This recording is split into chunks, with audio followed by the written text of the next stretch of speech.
Hi everybody and welcome back to Borderlines today. So today I thought I'd speak about something different because recently it's been brought to my attention I've done so many videos about migration, especially illegal migration or asylum seekers, but today we thought we'd speak about migration specifically coming from this country to abroad, and some coming from abroad to here, because this channel's not just about illegal migration, which is a problem which people talk about and people batter me for on a regular basis.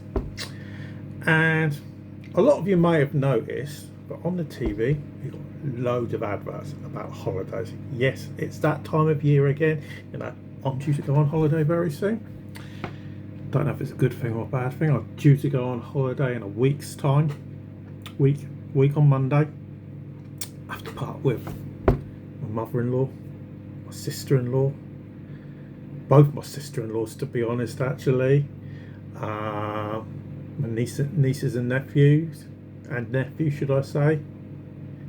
And if you think that's bad enough, then I've got my wife and virtually all of my children. Two of my kids aren't going, but otherwise I've got to part with the whole lot of them. There's 7 days of misery. Hopefully my wife doesn't watch this, so I'm not going to get a hard time. So let's move on. Now, I was talking to somebody yesterday and we were actually looking at the numbers. We thought we'd have a look. How many people are coming from abroad to come to this country on holiday? Because let's not forget, the UK still has a lot of pulling power, especially London, because of the royal family and the history because of London. And there's lots of other cities around the UK. You could look at arguably York, historic cities like that, and there's plenty of others. Warwickshire's another one, where people from around the world want to come to here. So I thought, how many are actually coming? And believe it or not, it's quite a lot.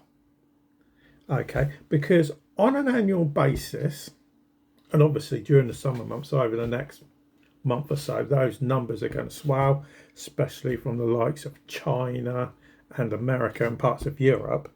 It's going to be massive. I'm certainly not going to London. So on an annual basis, over 30 million come to the UK.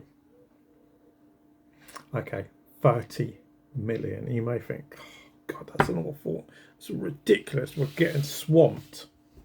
But it brings 41.2 billion pounds of revenue. Just think about that. 41.2 billion. And then you've got the flip side,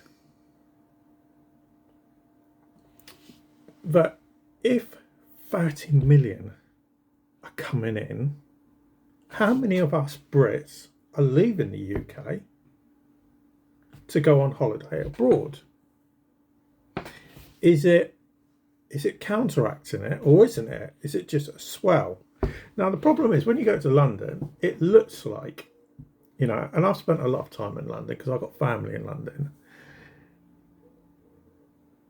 It looks like it's absolutely heaving, especially during the summer, because of the amount of tourists that come in. Now, the problem is, the amount of people that are leaving the UK to go on holiday abroad, wow,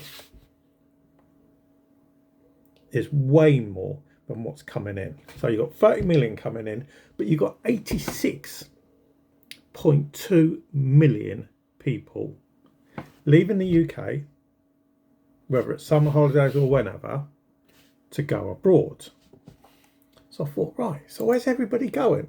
Because unlike me, my kids won't go anywhere apart from the Isle of Wight. We go to the Isle of Wight every single year. Every year for the last 10 years, I like to go to the Isle of Wight. We go to exactly the same campsite. Okay, go in a caravan, to be honest. We don't go in a tent or anything. We go to Shanklin every single year. It's the only place they go. Even during COVID, believe it or not, they refused to go on holiday because they couldn't go to the Isle of Wight because White Link ferries weren't running at the time. So, where's everybody going? So, did a bit of research. Now, get this. 17.8 million people go to Spain, which is the #1 destination out of all Brits abroad. It's #1 of any country anywhere in the world. So I thought, okay, I've been to Spain once. I was a kid, probably about 13, 14 at the time. Absolutely hated it. It was a horrible place. My personal opinion, but I think it was Costa Brava, Costa Blanca, whatever, whichever one's the top Costa, I can't remember. Okay, so I thought, let's have a look. What are the main destination people are taking a look at? Now, I've never been to any of these places, so I've got the top 6. You know, I'm sure these are absolutely lovely and beautiful places. I'm sure there's a lot of you guys that are listening and have been to these places. So #1, Alicante. Never been there. #2 is Malaga. #3 is Tenerife, still classified as part of Spain at the end of the day. Maybe an island, no different to the Isle of Wight or Isle of Man or anything for the UK.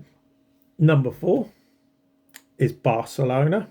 I'm not going to try and do my Freddie Mercury impression, so don't worry. #5, you know, I've had the TV series about it, Benidorm. And #6 is Palma de Mallorca. My Spanish ain't very good. I do apologise. So anybody that lives there, I do apologise. You can slate me a bit later and send me abusive messages. I will not take any offence for my bad Spanish. Okay, so 17.8 million of you Brits are going to Spain every year. #2 is a country I've been to many a times. As a kid, I used to go on plenty of booze cruises with my mother. Over to there, I've been to France so many times, I've lost count. Been to Paris, of course, been to the Dordogne, been to the French Alps, been to Marseille. Okay, beautiful country. My favourite place, because it's pretty much the only place I've been to abroad, apart from Spain on one occasion. #3 is Italy, with 4.9 million visitors from the UK per year. So from Spain to France, it's nearly half. You're going from 17.8 to 9.2, so it's nearly half. And then when you go from France to Italy, it's nearly half again. It's not quite half. So you're going from 9.2 to 4.9, and then it's pretty even for the rest of the top 10. So you've got Italy at 4.9, you've got Greece at 4.1 million, you've got Portugal at 4, you got the US as the only non-European country at 3.9 million visitors. You've got the Republic of Ireland at 3.4, which is a place I've always wanted to go to, mainly go fishing, but that's another story. You've got Turkey at 3.2 million visitors. Then you've got Poland at 2.8 and Netherlands at 2.7. So the big question is, so this is my question. Now, obviously that's great, but lots of people are leaving this country, even when people are complaining about migration. This is migration. People are migrating from this country. They may be coming back, but they're migrating to elsewhere in Europe. Okay, but what can be done about in the UK, especially in London?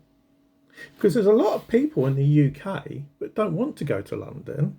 You know, my daughter, she's been moaning at me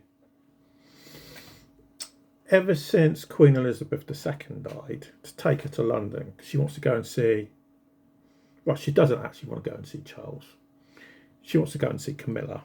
I don't know why. But she thinks, well, I do actually, because she's always been used to only having a queen. She thinks we shouldn't have a king, we should have a queen.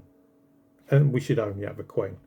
But that's our argument, and she's only 7, and I'm not going to get in the argument with her because she's 8 in like a week's time. Okay, so my argument is, what can be done about attracting people instead of just going to London, but moving them to other parts of the UK? Because in my view, there's more to the UK than just London. You know, the Isle of Wight, you know, I'm like I say, I'm due to go on holiday in just a week's time. Within the next 2 weeks, Cows Week starts. You're going to have over a year, you have over 2 million people on that island. You know, during the summer holidays, okay, the population of the Isle of Wight doubles. Now, the population of the Isle of Wight, I think it's around about 140,000. That island, within the next week, will double because of the amount of visitors that go to the Isle of Wight. So my question is, what can be done about moving people from, instead of just London, but to other parts of the UK? So, because the bulk of this 41 billion is going to be getting spent in London. There's no argument about it. So what can be done so more of this money, for argument's sake, is going up north or into the Midlands or other parts of the UK instead of London? So let me know what you think could be done to attract international visitors to other parts of the UK. So everybody, thanks for listening. Let me know what you do think. Okay, if you are new to the channel, if you could please subscribe, because we do try and put as much content on as humanly possible. But for now, thanks for listening, and we'll speak to you again a bit later.